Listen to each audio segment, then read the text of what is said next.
Hi, everyone. My name is Shalhevet Schwartz, and we're back with Gefet on Daf Yomi, a joint project of Hadran and Yeshivat Drisha.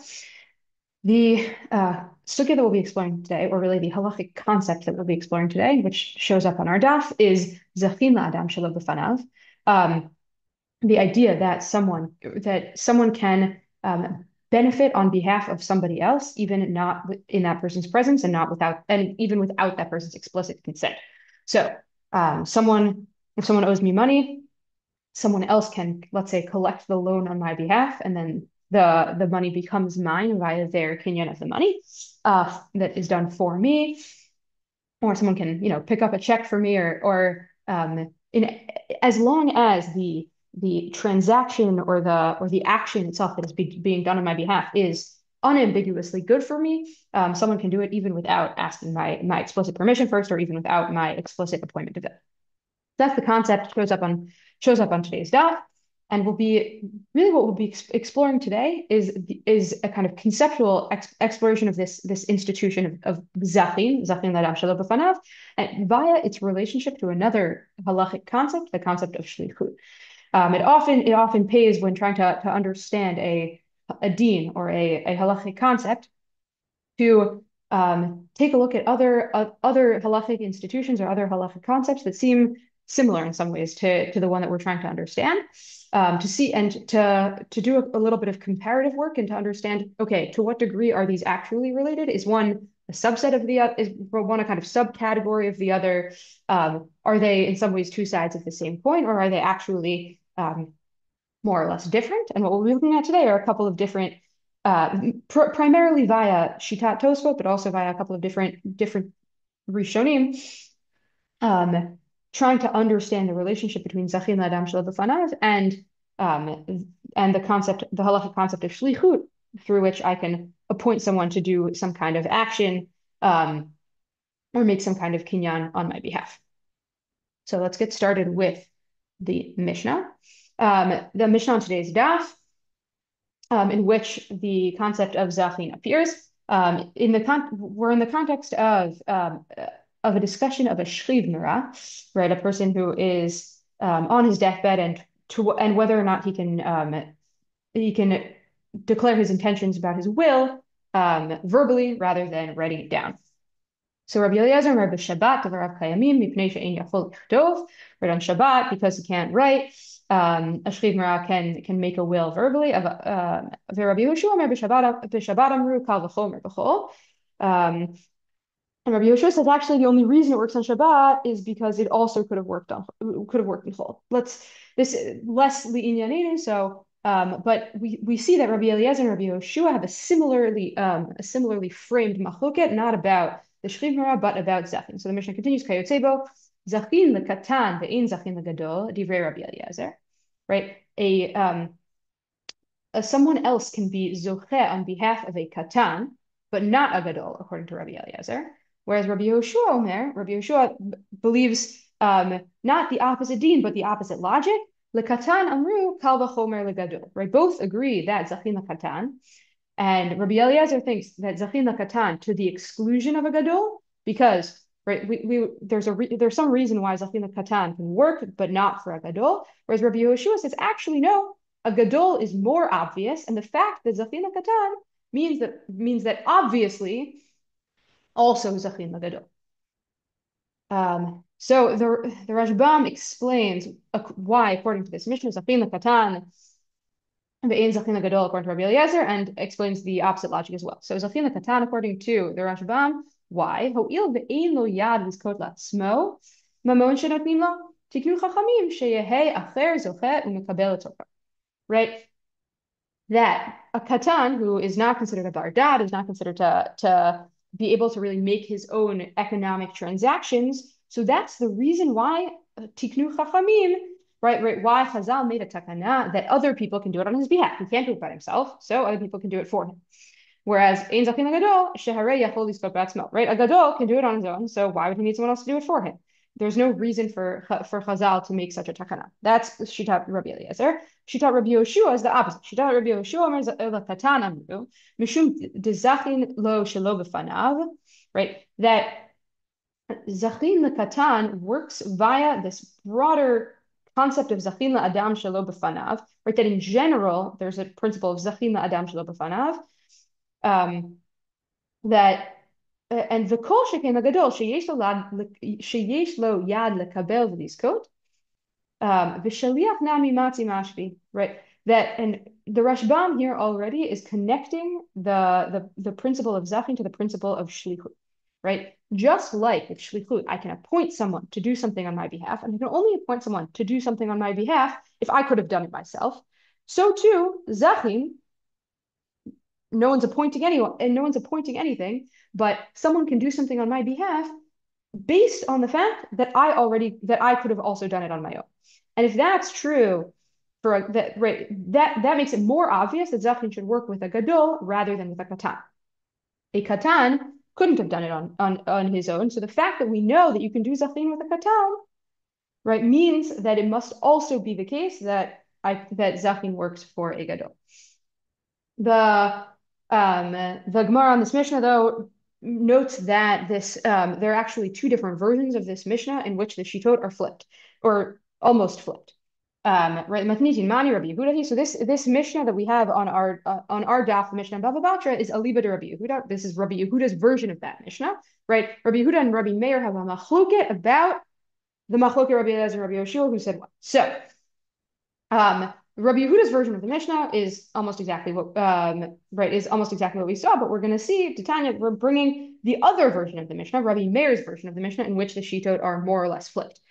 According to Rabbi Meir, Rabbi Eliezer and Meir, skip the whole Shabbat, Kayotsebo, I'm on the fourth line there, Kayotsebo, Zachin gadol ve'in zachin katan, divrei Rabbi Eliezer, Rabbi Yoshua Omer, begadol amru, kal v'chomer bekatan. So Rabbi Meir's version of the Mishnah, Rabbi Eliezer and Rabbi Yehoshua agree not that zachin katan. The question is that to the exclusion of a gadol, or is that kal v'chomer gadol? Rather, they agree that zachin gadol, and the question is zachin gadol to the exclusion of a katan or kal v'chomer katan. So we still have a machloket Rabbi Eliezer, Rabbi Yehoshua about which is more obvious, katan or gadol. But according to Rabbi Eliezer, according to Rabbi Meir, zachin legadol exclude zachin legadol and not a katan, whereas according to Rabbi Yehoshua, zachin legadol and kal v'chomer lekatan. So just to map out the shitot, according to Rabbi Meir's Mishnah, Rabbi Eliezer thinks zachin works for a gadol, not a katan. Rabbi Yehoshua thinks zachin works for both, but that the fact that it works for a gadol, kal v'chomer to a katan, aka it's more obvious that it works for a katan than for a gadol. According to Rabbi Yehuda's Mishnah, Rabbi Eliezer thinks zachin legadol v'lo lekatan. And Rabbi Yehoshua, who still thinks zachin works both for a gadol and a katan, thinks that the kal v'chomer is in the other direction. The fact that zachin works for a katan means kal v'chomer that it works for a gadol. Tosafot here tries to basically explain Shitat Rabbi Eliezer according to both Rabbi Meir's opinion and according to both Rabbi Meir's Mishnah and according to Rabbi Yehuda's Mishnah. And what emerges out of this Tosafot is going to be what I would call a kind of further elaboration of the relationship between zachin and shlichut, and he really gives us two different ways of understanding. According to Rabbi Eliezer, everyone thinks it works for one but not the other, and the question is, which does he think it works for? The relationship between zachin and shlichut. So, right, according to Rabbi Eliezer, according to the opinion that thinks that zachin legadol v'lo lekatan, which is to say, Mishnah Rabbi Meir. So v'im tomar, Tosafot asks, v'im tomar lama im zachin lekatan, halo zachin la'adam shelo b'fanav, right? If I am Rabbi Eliezer, and I think that zachin legadol v'lo zachin lekatan, Tosafot takes a second and asks why. Don't we know that broadly speaking, zachin la'adam shelo b'fanav, or shouldn't we say that zachin la'adam shelo b'fanav yesh lomar the kevan de zechiyah mitam shlichut, Man dematzi mashvi shaliach yesh lo zechiyah. Uman delo matzi mashvi shaliach ein lo zechiyah. Right? This is similar to what the way that the Ramban explained the Rabbi Yehoshua's opinion actually earlier, explained the kal v'chomer in the other direction. So it's there he was explaining why Zachin Gadol is more obvious than Zachin Katan, according to the opinion that learns a kal v'chomer. Here he's explaining also why Zachin Gadol is more obvious than Zachin Katan, but according to the opinion that thinks that Zachin Gadol works and Zachin Katan does not. That because Zichiyah, right, Zachin Adam Shelo B'fanav really is a subcategory of Shlichut. So now what's the relationship between Zachin and Shlichut? Zachin really is a subcategory of Shlichut, and therefore it should operate according to the same principles as Shlichut.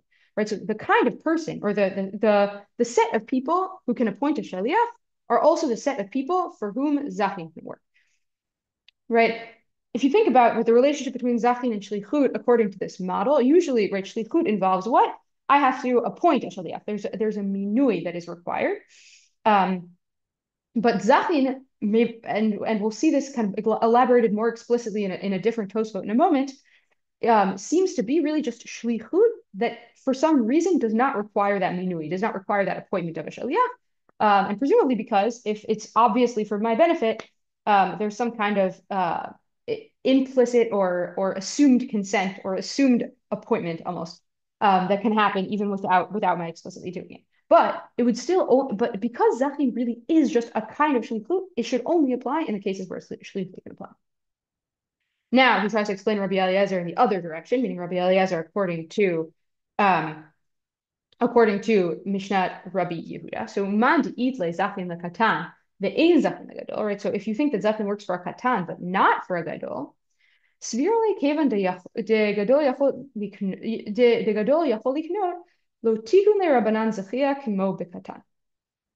So also kind of a similar explanation to that of the Rashbam earlier, but maybe even a little bit more explicit, right? If I think that Zachin lekatan works, but Zachin legadol does not, it's because the fact that a gadol is able to do it himself, right? There's no reason to make a takana de Rabbanan of zichiyah. According to this logic, really, I would have to understand, and according to Rabbi Eliezer, according to Rabbi Yehuda, really, I would have to understand zichiyah lekatan as a takana de Rabbanan, made for kind of it that is instituted specifically for the kind of case in which I myself cannot act, or I myself, and the fact that a katan is not able to be mashve shaliach, the fact that a katan is not able to be kona things on his own, is dafka a reason why this takana would take effect, rather than a reason why Zachin should be impossible. So just the explanation of Rabbi Eliezer, according to Rabbi Meir's Mishnah, right, that Zachin works for an adult but not for a child, right, is because Zachin functions as a subcategory of Shlichut, and therefore all the same rules should apply. Whereas according to Rabbi Yehuda's Mishnah, where Zachin, according to Rabbi Eliezer, works for a child but not for an adult, right, we have to understand Zachin as a rabbinic takana meant dafka for a place where it says here Shlichut is impossible, but here in Tosafot where the katan's kinyan on his own is impossible. But if we take something of Tosafot's logic here about zichiyah of a katan as a takana de Rabbanan, we can even really explain it according to the same logic that sees Zachin as a sort of sniff off or a sort of branch off of Shlichut, right? According to Rabbi Meir, it really is just Shlichut without the minui, and therefore should work obviously according to those principles. Whereas if we see it as a kind of derabanan Shlichut that can almost be set up for the kind of situation in which Shlichut itself can't come into effect. So really just quickly to map out what we've seen thus far about the relationship between Zachin and Shlichut, more or less, right? Zachin, if someone does something on my behalf, Shlichut, same thing. Zachin, it can only apply to cases where something is obviously for my benefit. Whereas shlichut, like I can be mimoneh shaliach, whether it's good for me or bad for me. Zachin does not require minui, right? Even if Zachin, as we saw in Tosafot, is a kind of subcategory of shlichut, it's shlichut without the minui, whereas shlichut itself requires minui. And Zachin can occur without my presence. We know that shlichut doesn't, that a child cannot be mimoneh shaliach. Shlichut does not work with a katan.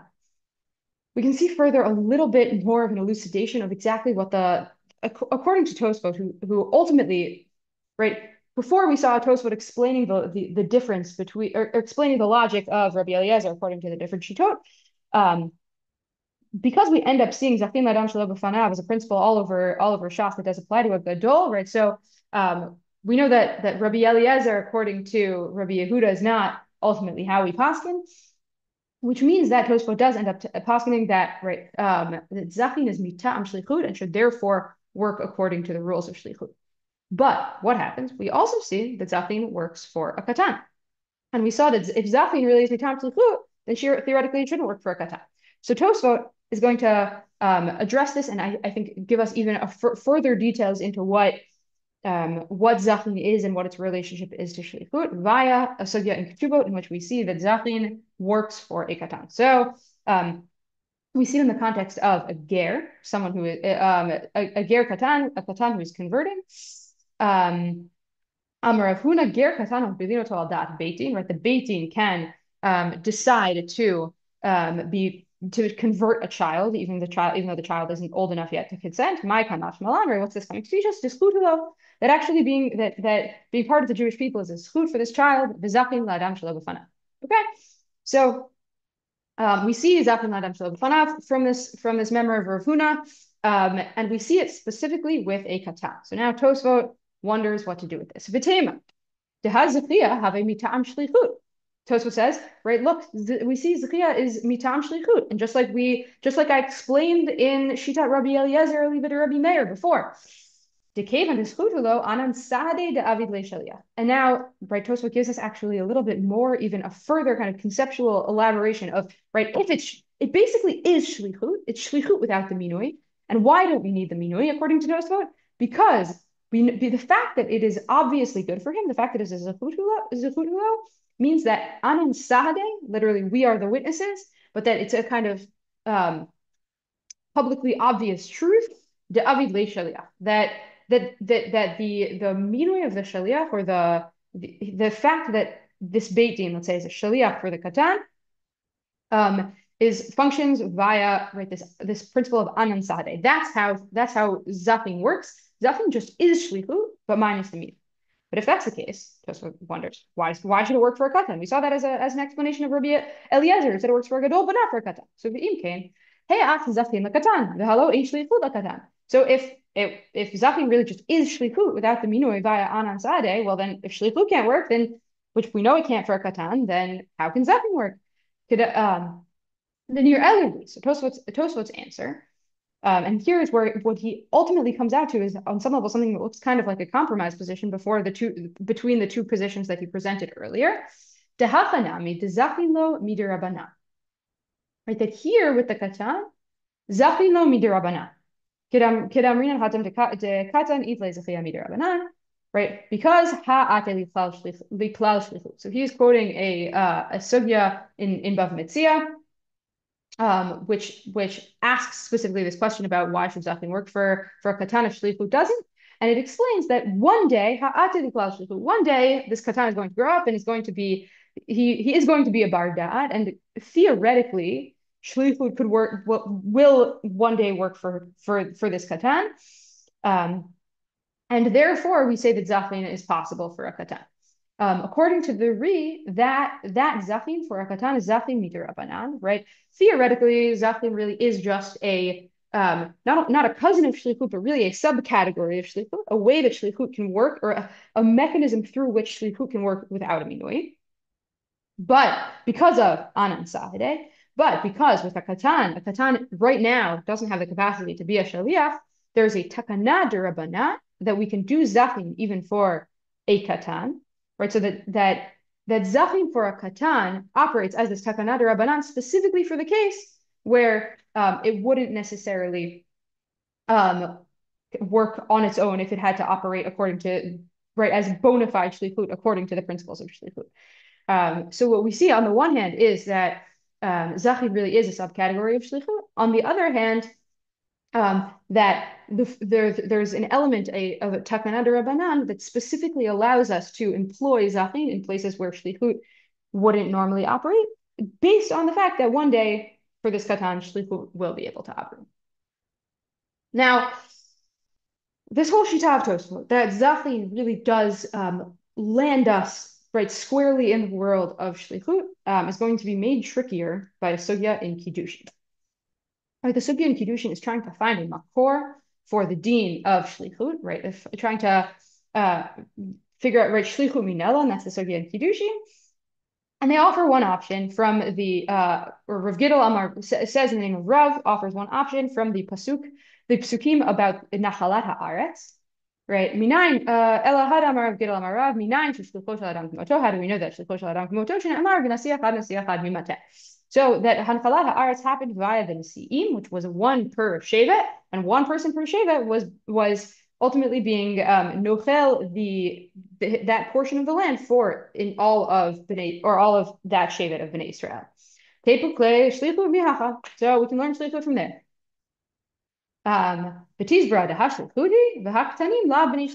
So the Gemara has a problem with this limud because there are also ktanim involved in hanchalat haaretz, right? Ktanim also inherit the land, but how could they do that if they can't be memaneh shaliach? So clearly, the mechanism that is operating here can't be shlichut.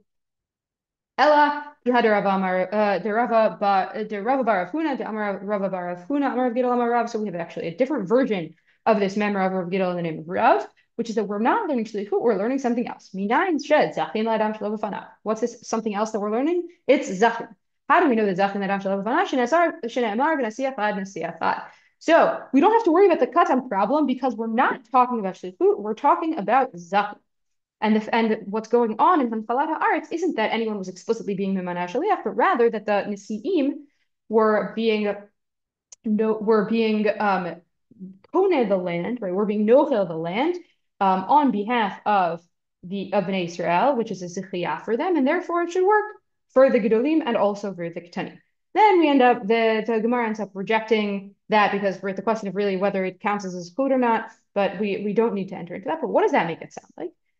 Makes it sound like Zachin and Shlichut maybe aren't the same thing. They're being brought as separate suggestions, right? The first suggestion of the Gemara is that this pasuk is a source for the din of Shlichut. Problem: Tanim are not in Shlichut. Answer: new suggestion. Actually, it's coming not to teach us about Shlichut, but about Zachin, which should work for a katan. And then right there ends up being a rejection of that proof as well. But from that sugya in Kiddushin.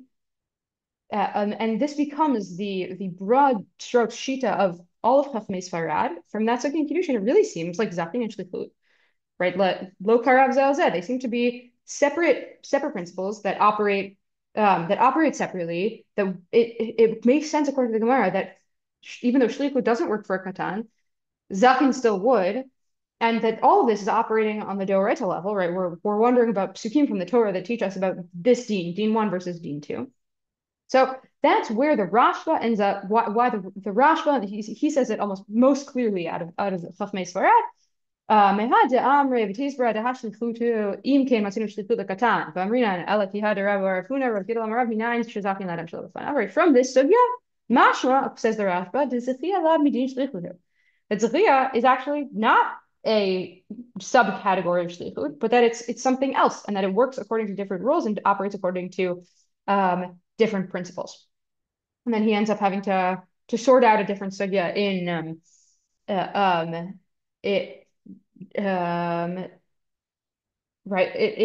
different sugya, but that's for another time. So right, the Rashba, and it seems to be a very compelling read in our sugya, right? That we have right on the one hand, right, shlichut as an option wouldn't work for katan, and therefore we're suggesting another option.